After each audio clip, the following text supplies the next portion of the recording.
Hello everyone, my name is Gabby and welcome back to another Dragon Ball Super review.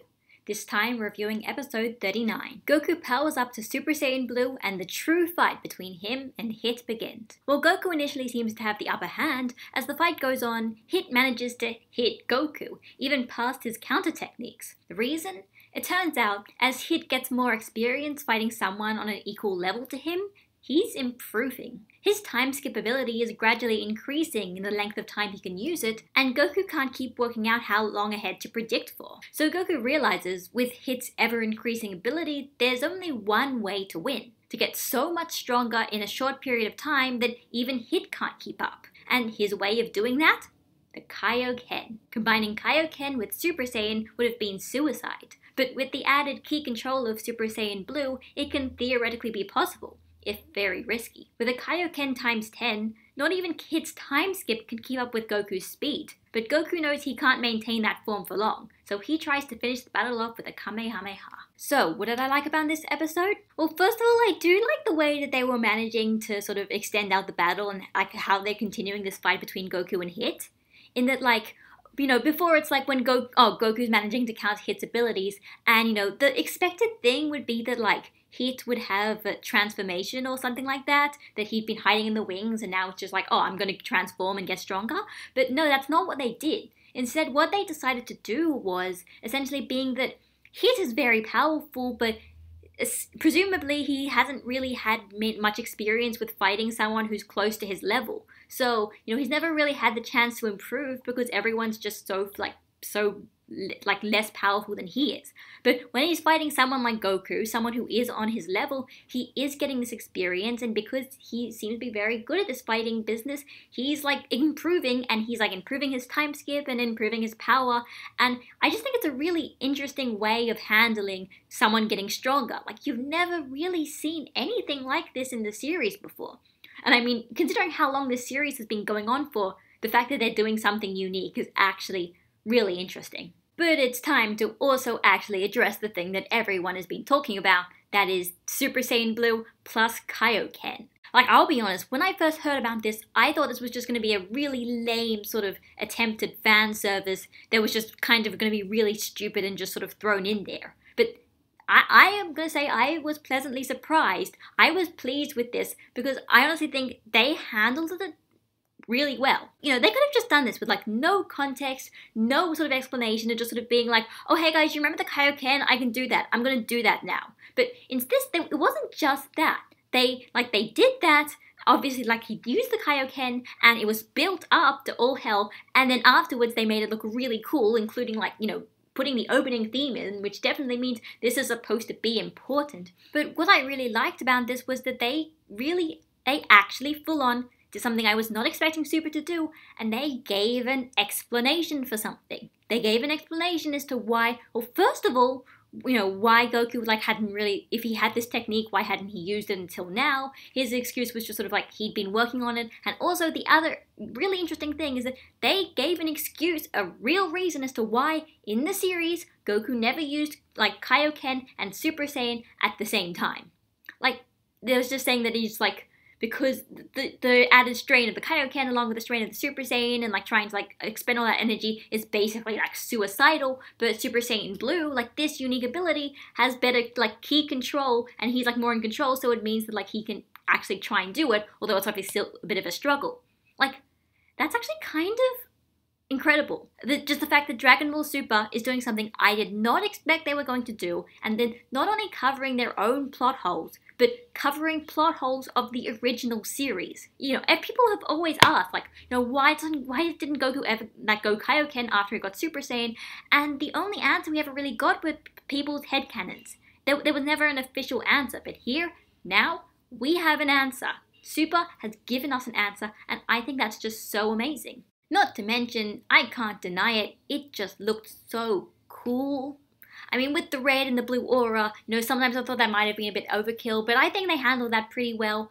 And just the way they handled it, like Goku's powering up, and then he just like pauses, and it's like, oh, what happened? And he's just like, Kaio-Ken, you get Master Kanazawa being like, finally saying for the first time in ages, being like, Kaio-Ken, and it was like,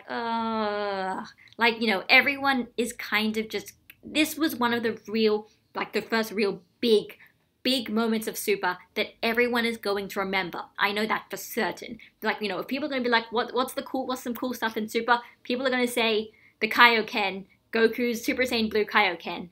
And, I got to see that in action. We all got to see that in action, and that's just so cool. As for what I didn't like about this episode, as cool as the Kaio-Ken was, there were some parts that I thought were a bit unnecessary, in that basically Goku saying that there's like a 10% chance, only a 10% chance of it working, and then being like, there could have been a 90% chance of he might have actually died from this if he hadn't got this right. And I was just sort of thinking, wait, Goku could have died from this? But this is just a tournament. Why would Goku literally risk his own life in order to win this tournament? Okay, yeah, sure, you could say, it's a big deal. You don't want Earth to lose and go to Universe 6, but Goku and Vegeta don't act like that's such a big deal. They don't really necessarily want to win for the sake of the Earth. They want to win for the sake of winning. And I'm just wondering why Goku is actually risking his life for this. When he uses the Kaio-Ken against Vegeta and against Frieza, they're going to destroy the planet and destroy everyone they care about. That is not the case here with Hit. Hit is just some guy who is an assassin, and he might kill him maybe, but he's trying his very best not to, because then he would probably lose. So why is Goku risking his life? I just found that really, really odd. I mean, I don't want it to be there's no consequences to this whatsoever, but at the same time, having him potentially die, I feel like is almost too much of a consequence for the stakes of this tournament. And then there was also, this isn't really a good or a bad thing, this is just more of a weird, inexplicable thing that I'm not sure what's going to happen, and that's, Vegeta's reaction. When he found out that Goku had the Kaio-Ken, he was pissed. For the first time in Super, really, well, not first time in Super, first time since, Resurrection F Saga kind of stuff, Goku has outclassed Vegeta again. And I'm gonna be honest, I was not expecting that to happen. I was not expecting Goku to get the edge. I mean, everything from, everything about, Super recently seemed to be, the status quo is that Goku and Vegeta are the top two, they're about the same strength, and that's always going to be the case. But no, this time, Goku is making his way back up to number 1 again. And I'm wondering how Vegeta is going to react to clearly being number 2 and only number 2. Because I was just so used to Vegeta as Goku's equal now, and now that Vegeta has something to catch up to. I'm just wondering what he's going to be like, how he's going to react. Could he get jealous? Could he might turn on the side of evil again? I mean, I don't really want that to happen, but it theoretically could happen. So either way, I'm just kind of curious as to where this is going to lead to. If it's going to lead to somewhere at all. Also, and this is a real personal nitpick, they used Chosetsu Dynamic, they used the opening theme there just to sort of, during the fight between Goku and Hit, just to sort of show how awesome this moment is supposed to be. I still don't really like Chosetsu Dynamic, so that moment did not really give me as much of an emotional impact as it would for other people. I just wish Dragon Ball Super had a better soundtrack. I just don't like Dragon Ball Super's soundtrack. I just don't really like anything in its soundtrack. And I honestly wish it had if they had an insert song there or something, I just feel like the scene could have just been so much better. But that's just me personally. As for next episode, looks like the fight is still continuing, but perhaps winding down a little. It really feels like we've reached the climax of this battle, and everything after that is just going to be sort of the deciding factors. And there's going to be some stuff happening. Stuff we don't know about.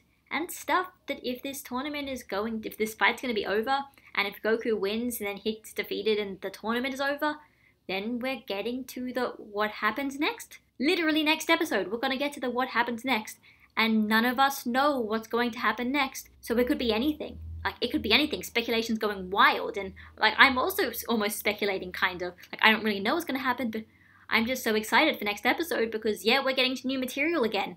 But this time we're getting to new material, and there's no manga for us to go and look at to see what's going to happen. So, just crazy, we're all in the dark. So that was Dragon Ball Super episode 39. Isn't it obvious? It was a great episode. Yeah, perhaps maybe, if you look really deeply into these details, maybe you'll find things that really, get on your nerves. But for me, this episode was, a big spectacle episode.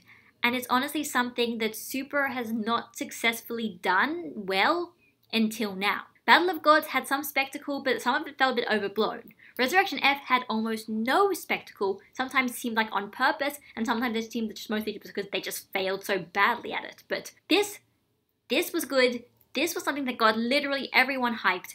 I was hyped. I was excited. Everyone's excited. So of course I'm going to say this episode succeeded in what it was trying to do. I doubt episode 40 is going to top this. In fact, I doubt any of the episodes to come are going to actually sort of top this in terms of just like pure spectacle factor and how awesome it was. But I mean, this is the climax of the arc. Like, it seems like this is the climax of the arc. And I'd say for making a selling point of this arc, it definitely succeeded. Otherwise, people, why else do you think everyone's just talking about it? So this is Gabby, signing out, and I'll see you all next week. Bye, guys.